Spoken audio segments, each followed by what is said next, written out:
This is the pre-talk, the pre-podcast talk. Minuti, Minuti. Minuti Coffee. It's good.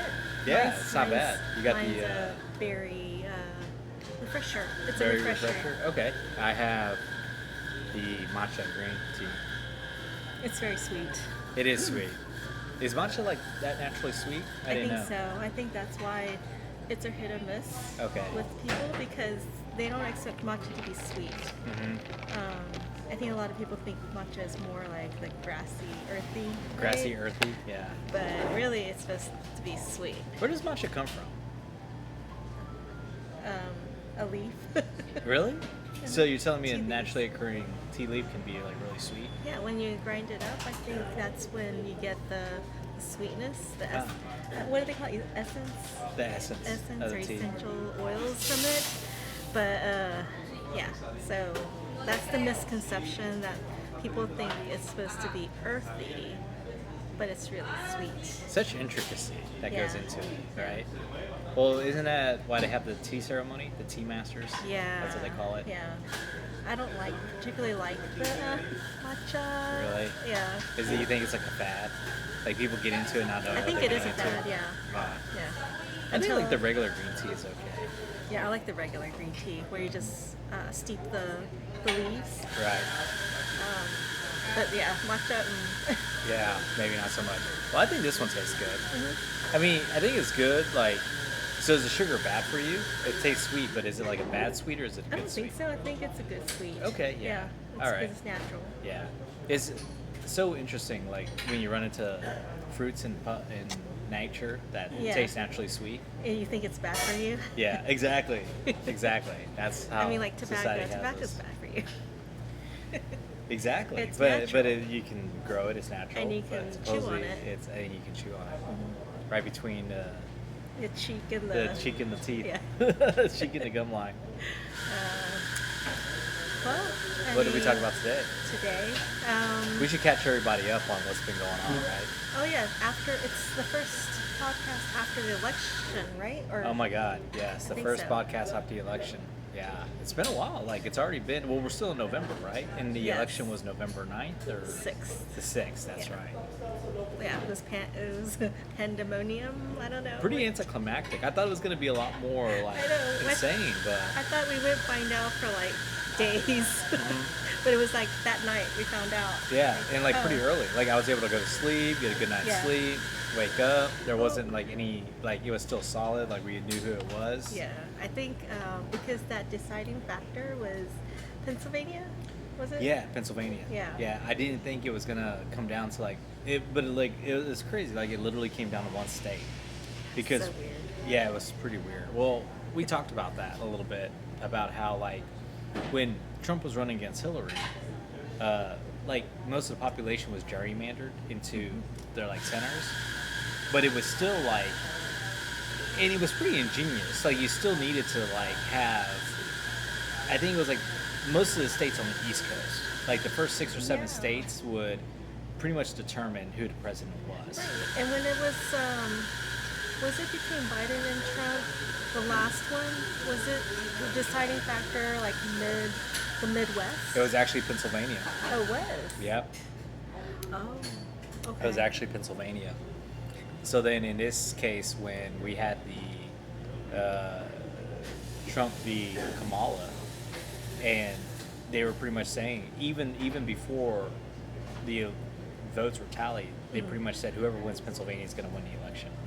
And I was like, what the hell? Yeah, Like, no, we've How never could it heard come of down to that. one state? Yeah, because it used to always be like multiple states, Exactly. Yeah. and it was never like that. Like multiple one- paths to victory. Yeah. Essentially. Yeah. But like in this election, it was just like the blue wall. It was just those 3 Democratic states on the upper Northeast that would determine it. Yeah. So that means that they basically had all the polling and everything down to a science. Like they pretty much knew who was going to win the states before the election even started. Yeah. It's crazy stuff. It is crazy stuff. Yeah. They got it down like that. Yeah. It's almost like they can choose who they want the president Yeah. to be before the election even happens. How is that fair? It's just the way it works, you know. Yeah, because now the next one, everyone's gonna be like, well, what's the point of voting? if it's Well, it was like that before. it was, You know, yeah. But Japan just had their elections Oh, that's right, for the prime minister. for the prime minister, and they only had like I think only like 30 or 40% of the eligible voters actually voted. Oh, weird. Yeah, that's what they said. Yeah, so either they're not feeling content, or it's kind of like how it was in the 90s, where everybody just pretty much was doing their thing, and then nobody bothered to participate in the political So they were process. either okay with whoever the winner was, or they didn't. Or they just felt like it was out of their Yeah, hands. they Yeah, had, there was no choice. yeah. Like they didn't like. Yeah, exactly. Where I think with the Trump presidency, people really feel like they have skin in the game. Like whoever the winner is, like they feel like it's gonna impact their lives. Like have a direct impact on their lives, which I feel Either like positive or negative. exactly. Nothing in the middle. Nothing in the middle. Yeah. There's no like, okay, well, it's just going to continue on. I think people feel like their vote was really going to determine how it went in the future for them. So, Well, it will be interesting when January rolls around. Uh, what things will happen? When oh, it's the going to be insane. Inauguration. It's going to be insane, dude. It's just, well, I don't know. We keep saying it's going to be insane, but I thought the aftermath was going to be insane, but it's actually strangely quiet. Yeah, it's so It weird. really is. It's super weird. Like, you got a few people popping off online, but for the most part, it's strangely like, it's nothing like when Hillary won. And it's nothing like when Biden won, Yeah, you know? Like, oh my God. it's the death of everyone. Well, you don't have for calls for people to like, for electors to dissent. And then I don't think we're going to have a January 11th or January, what is it? The inauguration? Yeah, the inauguration. What do they call them? J11 or J6ers, right? Yeah. Yeah, I don't think we're gonna have any J6er thing going on. You know, people trying to climb the walls of the Capitol. So I shouldn't tune in to the live showing of it, because that last one, I was just watching it and I was just like, this doesn't look right. It doesn't look right? Like you knew something was gonna happen, Yeah. right? And then You I were thought traveling at that time. well, I wasn't traveling. I was with my dad, and we were watching it, right? Oh, And okay. then, you know, and we were watching it because we all had a feeling like something was going to go down because there had just been too much energy between Pence being like the dissenter, like because at the end of the day, like Pence could say like, no, I'm not going to certify this vote, whatever. Like we know what happened, or at least we think we know what happened, right? And then. He has morals. Well, we went to no, it was just like the spillover, right? Because it's like it had gotten to a point where like the decision just couldn't be ramrodded. You just couldn't have a bunch of people just be like, no, I'm going to refuse to look at this, so this is how it's going to go. And then I think Pence was just going to be like, no, I'm just going to go up here. I'm just going to certify this vote. I'm just going to go home. It's all going to be good. Like we're done. And then I actually went out to eat with my dad. We went to Denny's, and then we got back home. And I told my dad they took over the Capitol. Like it all went down when we were having Denny's. Like we missed the live. Yeah. I think I was messaging you at that time because I was like, something's happening. Yeah. And you're like, oh, they're gonna like, no one should be out there. Yeah. Because they're gonna do that facial recognition, and they're gonna get him later. Yeah, and that's exactly what ended up Yeah. happening. That's what they were saying. They're saying that they went after him with. In fact, there was a guy who posted, and he said, "If you were out there, I hope you're wearing a face mask because they're really going to go after people." But even then, I think they could still recognize you, and then they also used your phone. The where- geolocation on your phone, where it yeah. pinged, I think. Yep. So if you were from Texas or Alaska, they will find you. And they did. They were They scooping did, people up. Yeah. So it was a pretty serious deal. But Do you think we should even be talking about this? You know, the last podcast I couldn't even. You couldn't upload. I couldn't upload it, and I don't think I ever uploaded the podcast. Oh. Yeah, I don't think I ever uploaded it because that was the one where I got back from. No, it wasn't the one where I got back from the minister's training, but I think we did another podcast. We're But- talking about the cards. It was like 5 minutes of talking and like 50 minutes of cards. Uh-huh. So yeah, which we're not doing the cards right now because To be determined later. to be determined later. Well, it was too much, because we would talk about this and then we'd open cards, and then I noticed that people weren't really like paying attention to like the card opening. I was like, these things cost a lot of money. They're How are you not paying attention? No, they're probably paying attention to what kind of stupid things we're gonna say.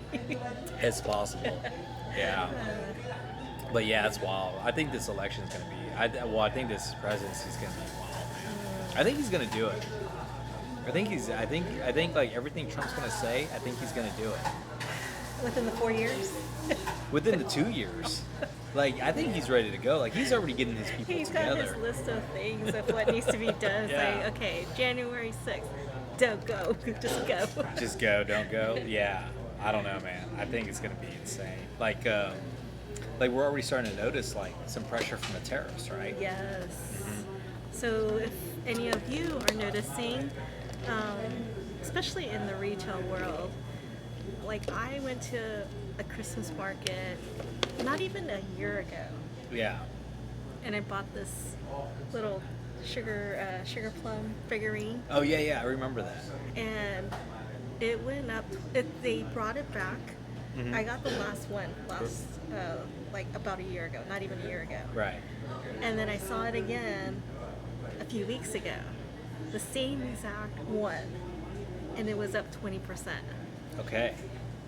And of course, it's not going to sell because I think people remember it from the first time that they had it Mhm. and how much it went up in price. So they had an abundance of the product.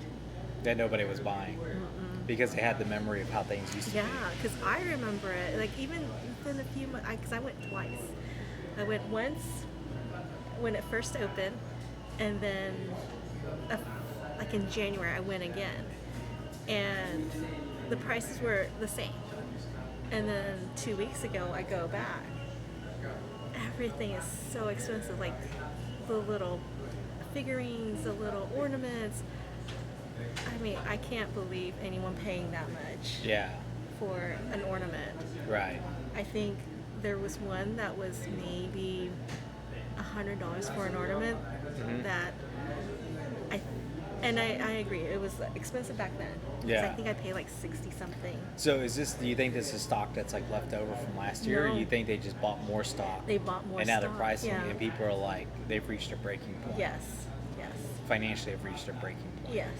And I think what happened was when they reordered things back in, it went up in cost. So, of course, they're going to have to increase their retail on it to make up for that margin. Right. 'Cause they have a goal, I think, a percentage that they need to meet. So if that cost goes up a certain percentage, you got to increase that retail a Right. certain percentage. But then you have to think about the consumers too. Are they Okay. willing to pay for it Right. at that markup? Yeah. And So what if this product doesn't sell? What happens? I don't know, because it's a Christmas store and they hardly ever mark things down at a Christmas store. This is the one you went to with your sister, right? Yes, This is the in one, the big Madisonville. one, right? Yes. Madisonville. Oh no. Across from the big Buc-ee's. Oh no. So Yeah. they're having some issues. I mean, I think Christmas is canceled, yo. well, I think what they thought. So Yeah. I can tell from last year, like they weren't sure where they were going to go with the products that they bring in. You're right. So just from talking to the marketing person on site, I can tell she didn't really understand. Right. So she was telling me last year that because it's the first year, they didn't know what would sell, how much would sell, so that was their test. And then based off of that, she was saying that she's going to reorder it to increase the amount of products they bring in. Right. But I think now you have an abundance of it and you marked it up. I don't think people are going to Yeah. flock to it. It's like the complete opposite of like what we should think. Because right now Yeah. it's like, no, we have a bunch of it. Let's mark it up. Yeah. It's Yeah. like, what the hell? Yeah. It's supposed to be the other way around. Right, yeah. Well, that's what we were talking about, right? Because it's like the past few years, I feel like the basic systems of economics have been broken where you have such an abundance of product but the stress on the prices is only pushing it higher, right? Like you look at the cars at the dealership, right? It's like they got them, they can't let them go, but Yeah. each one is like still marked up Yeah. with like the little, like they'll put the tape over the like manufacturer. yeah, like the menus at the Chinese restaurants, right? Like you have it, and then they got like 4 layers of tape where Yeah. they like, no, it's $4.99, now it's $5.49, now it's $6.99, like It was like, what? like what the hell, man? You got like 20 of them, like 80 of them, like you got more of them than you're ever gonna like know what to do with, like. It's like an embossing. Yeah. The prices. Like you know what the half-life of an atom is, right? Like these things are literally like depleting their atoms. Like there's less of the product there, you know, as Yeah. it sits, and you know, but the price is only going up. Dude, it's crazy. I don't It know is what's going on. crazy. You know. I don't know what's going to happen with the car prices, the housing prices. It seems like there aren't a lot of people making large purchases though. Yeah. So the housing market, I think that's still on the low end. It's a little iffy. Yeah. Yeah.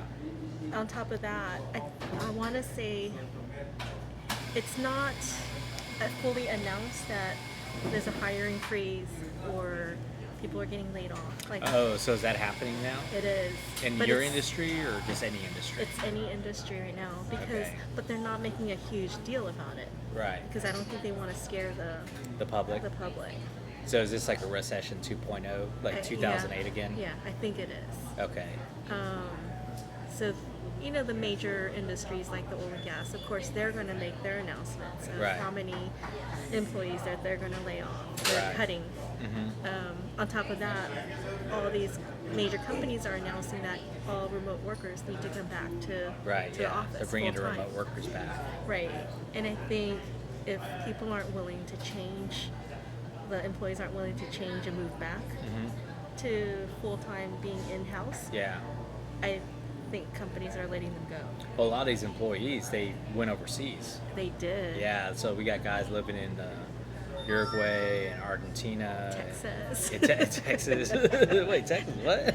People think Texas is a foreign country. Oh, really? Well, it might as well be. I mean, the United States of Texas, the United State of Texas. So, yeah, so I think there's like conflict right now between employees and employers. Like who has the upper hand? It's hard to tell right now because you would think it's the employees that would have the upper hand. Right. Because right now, employers have a hard time staffing. Right. You know, they can't find the quality employees Yeah. unless they're going to pay an arm and a leg. To Well, have it's like people it's work. always the manpower, right? Yeah. So that's always been the argument. Like manpower is a lot cheaper Yes. overseas. Yeah. So you get like the actual hands. Or over here, you really can't get the manpower because you got to pay somebody $30,000 or $30 an hour, $50 an hour, just so they can Which- like live in a society, you Yeah. know. And it's weird because if you think about it, like the United States is like a big place. Like there shouldn't be competition for resources. I mean, we probably have one of like the most abundant national, like resource wise, geographic wise, just the ease of being able to transport supplies across the country. Like I didn't even realize this, but like other countries, like they can't even get stuff from like Right. one end of the country to the other. Yeah. You know, like it should not be expensive to manufacture or live in the United States because everything's right there. But instead, it's like the exact opposite. It's like somehow we've managed to price everything to oblivion because somehow we've managed to like just disintegrate our dollar supply, our money supply. Like we've made it the inflation on it has just made it like it's electronic now, right? Like there's people don't even have a concept of money, Yeah. right? Right. Like they just okay. So like I talked to some of my coworkers, right? They're younger guys. I consider myself to be like the older guy, Yeah. right? So like when we were growing up, we had a concept of like how much things should cost, right? Yeah. Or like how much debt you would flow, right? And we have like that institutionalized we think like, okay, I know how much I should pay for my rent, or I know how much I should pay for my car, or how much I should pay for my, and then we have these like theoretical numbers Yeah. bouncing around our head that are just like solid ceilings for us. Like those are the ceilings. Like if we go over this, we are like something's fundamentally wrong, right? Yes. But that's just from the idea that we were younger and we remember how the prices were. But now I'm working with people that are just like coming of age in the workforce and whatever, and their concept of like what things cost are just like so skewed, right? So like, and then not only that, they have like no understanding of how basic fundamentals of finance, like how interest rates work, or like how compounding interest, like I talked to some of my coworkers, like they have no idea how compounding interest works. Yeah. They have no idea. Like what is that? I was like, yeah, and it can compound yearly, it can compound monthly, like, and they're like, well, what does that mean? And then I'm like, yeah, and then you pay $3, and then you pay 6% on the $3, like accruing. Yeah. Like they have no idea. They're just completely clueless. You know, all they know is they just go out there and they buy that Tesla. Right. And Right. I want to say it's contributed to, they don't have checkbooks anymore, the real checkbooks that they have to write in. Yeah. Because if they had that, you could see what the balance is, how much you spent. So if they don't have that, everything is virtual. Everything is like, Yeah. You It's see it's an abstract idea. yeah, Because back in the day, like when credit cards weren't even a thing, like we used debit cards, Oh, yeah. right? But we still had cash that we carried in our wallet. yes, And you could only put so much cash in your wallet before you had to go. So a lot of times your spending was just limited to what you physically could fit in your wallet at Yes. the time. So you couldn't go out and you couldn't blow like 1,000 or Right. 2,000 or or 3,000. you, yeah, you or know? you had to carry a check. Or you An had to carry a actual check, Yeah. and then you had to track it, how much you were actually spending. And if you bounced it, then they'd come after you, whatever, Yeah. you know, maybe get arrested. But you know, but like people overdraft their account all the time, Yes. and that's the equivalent of writing a hot check. Yeah.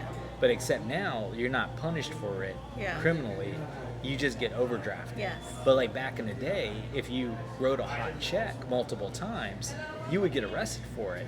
So not only has like the concept of finance gotten more abstract, like the Yeah. penalty for abusing the abstract concept of finance has gotten less severe. Yeah. Unless, and then next thing you know, it's like people become so disconnected from it. Then you have people trying to do the Chase Bank hack, where they're fraudulently inserting checks, withdrawing the money immediately, and just like throwing it into the bushes because they think Yeah. they've like discovered a secret. Yeah. I don't know. I mean, something has changed to where I don't know if there's no value in the money anymore. And that's why the younger generations just like don't care. I think I think they care. I just think it's a few things. I just don't think they actually have a concept of like what the value of a dollar is. Like, so if they go and they spend $12 on a cup of coffee, Yeah. like all they see is $12, but they don't like, They don't see the worth in the product that they bought, right? Everything's disposable. they don't know like the concept of a dollar. Like I don't think they were young enough or they weren't around when a dollar actually meant something. Yeah. You know, and then they didn't know like what the value of a dollar was, what the value of $2 was. So if something's like $12, but they have absolutely nothing to peg that to, then for them it's not expensive. Yeah. For them it's just $12. Where for us we look at something like $12 and we're like, holy shit! Like, you know, we have that moment of reflection. Yeah. Where we're like, where are we headed as a society? You know, where like a cup of coffee can be $12. Yeah. And then you know you're like, and then you're thinking like, what is this? But for them, $12, it may spend like $1. Yeah. They don't know. You know, they're disconnected from it. When we were kids, you know, we all talked about getting an allowance, right? But in order to get the allowance, you had to actually do something Right. to contribute to the household. Right. And now I think allowance is not really chores. It's really, oh, if you get an A or, you know, passing grade, like something, you just automatically get it. It's not really a reward. Yeah. It's just assume that I'm going to get this every week or every month. and not have to do anything. Right. Yeah, before it's like, oh, you got to make your bed, you got to vacuum, you got to do the dishes, Right. do the laundry, and then you get 25 cents, maybe $1. Well, I think that's a part of it too, because I think people don't do allowances anymore because they feel like what they get for the allowance, they're already in debt. Yeah. I was telling my coworker, I read this study. So you go on to Instagram and you're flipping through Instagram, and you got girls dancing and dudes doing dude stuff, whatever, and everybody seems like having a good time. So they ran a study, and they said that your average YouTuber or your average Instagrammer is like 40,000 in consumer debt. Oh. Yeah, so like when you're going through like your Instagram reels and you're Yeah. seeing like these random girls like doing random girl stuff on Instagram, dancing or whatever, 40,000 debt, 40,000 debt, 40,000 debt, 40. So the debt has become so more accessible, and I think if somebody feels like they're already in so much debt, then the concept of an allowance or actually like having like a livable paycheck, they're like, well, you're thrown like just a little bit into like this expansive dark hole of emptiness that it's almost like what's the point? So they don't even do it to begin with. Well, and then also debt is something that's expected. It's not something that you should try to reduce. It's something that you're expected You're to live supposed to with, have, yeah. And I'll tell you, like, trying to get out of debt is probably one of the hardest things Yeah. like people can do, because I know my personal goal, and I'm almost there, and I never thought, like, people are like, I want to have money, but then it's like my personal goal is to like have like a zero net worth. Yeah.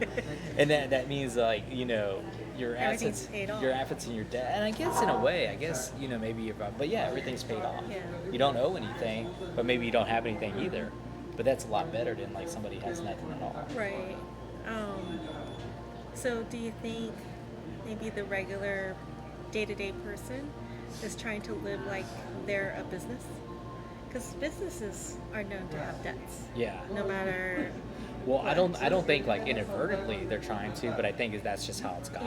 Yeah. They just like, well, let me put a little bit more on the credit card. Let me put more on the credit card. But the whole purpose of that is so that you generate cash flow. But consumers, regular people, if you do it that way, how are you generating Cash cash flow. flow if you're having debt? Exactly. You're not a business. Right. Exactly. So I think that's where everyone gets Confused. and caught up in it. Right. And it becomes overwhelming that they can't pay it off. ever. Exactly. Like banks love it because they're Yeah. collecting interest on it. That's how they make money, is through interest. Well, I just think the general consumer is just ignorant. Like they just don't even read the fine print on this stuff. Like,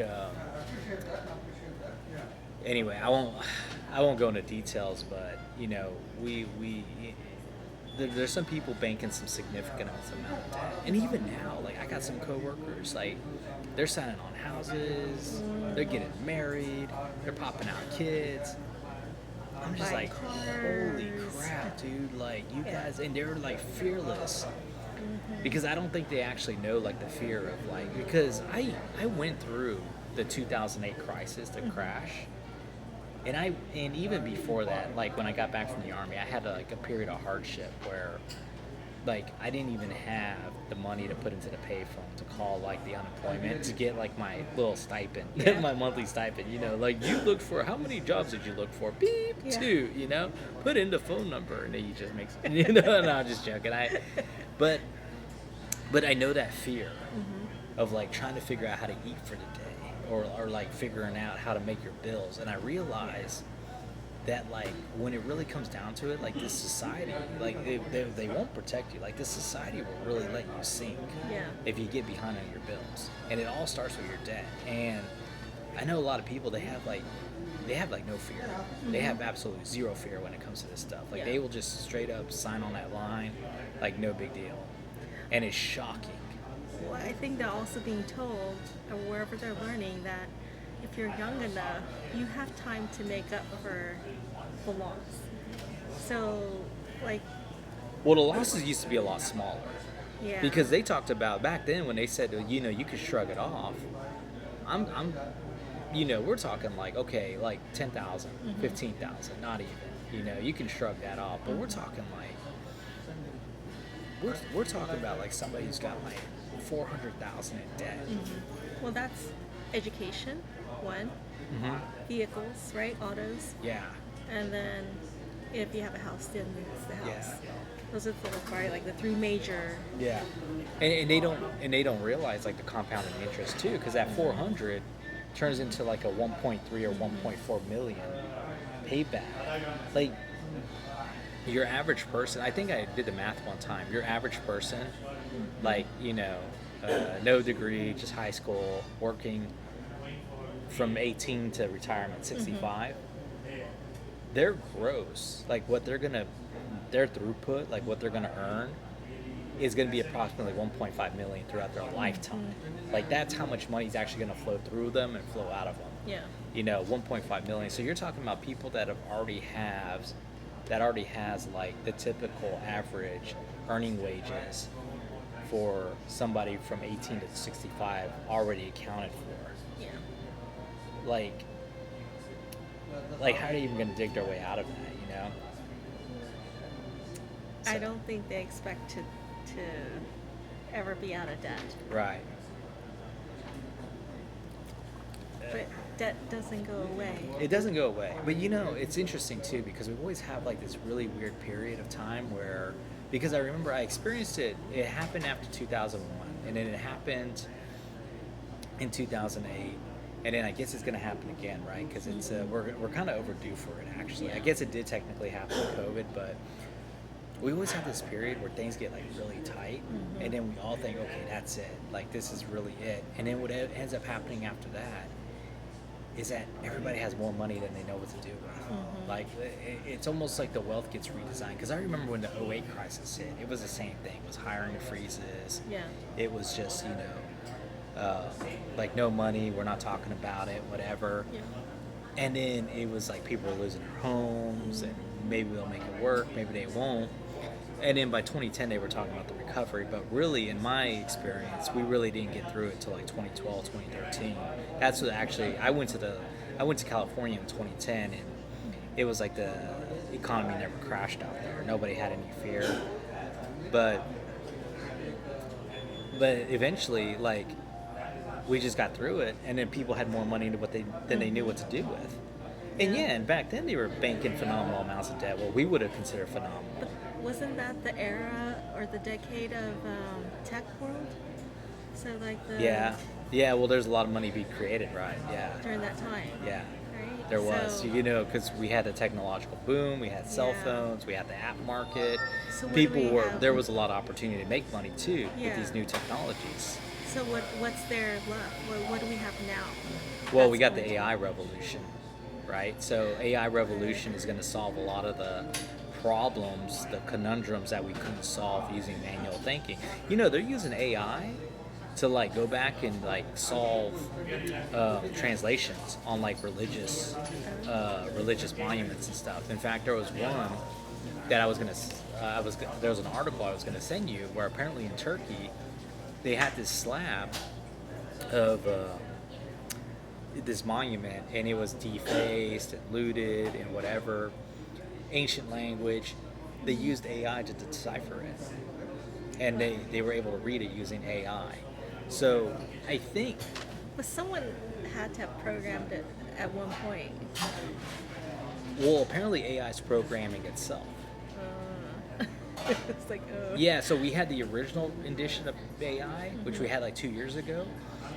And yeah, at the beginning, people knew how it was working, like version 1.0. But what happens is AI, it's reforming itself. So now, like the AI we're using now, supposedly they don't even really know fundamentally like what the underpinnings of that is, because the AI has altered its own language to make itself smarter. And we're utilizing it right now to plug in a lot of gaps to a lot of engineering problems that to this point were unsolvable. And now we're using AI to solve that. So we're really going to enter into this new period where a lot of the problems that we've had that held back modern engineering, we're gonna bust through that as I knock over my drink.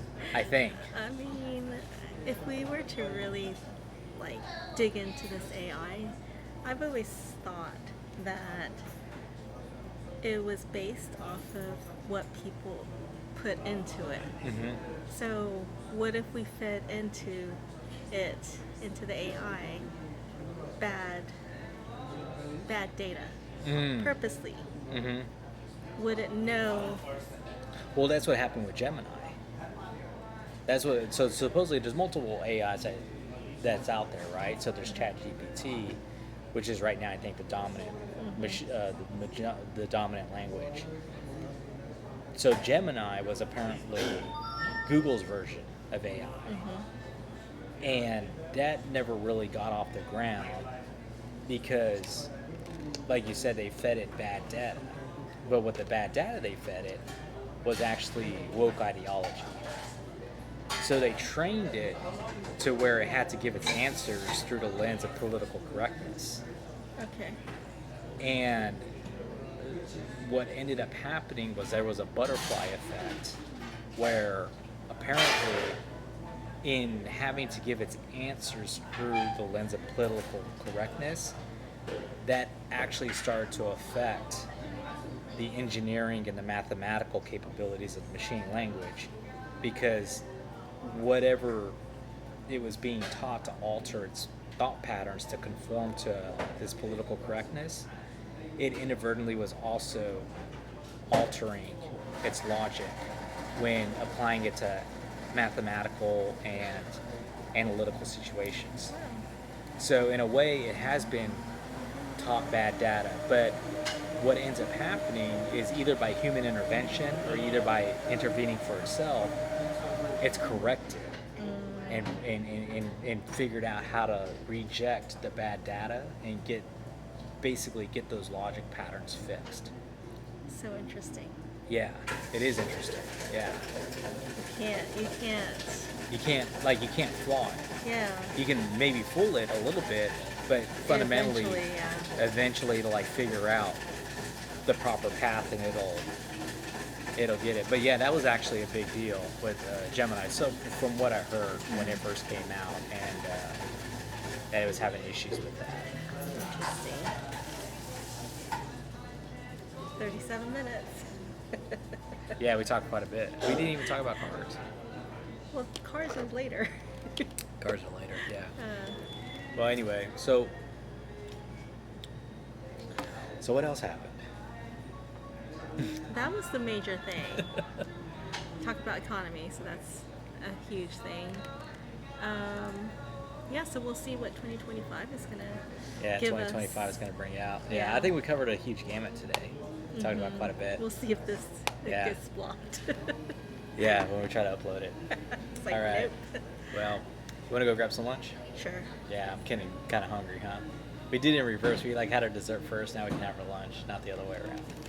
That's the whole point of life. You have the dessert first. Yes, of course. And then you have the meal later. You are absolutely right. Okay, until next time. Okay, bye. Bye.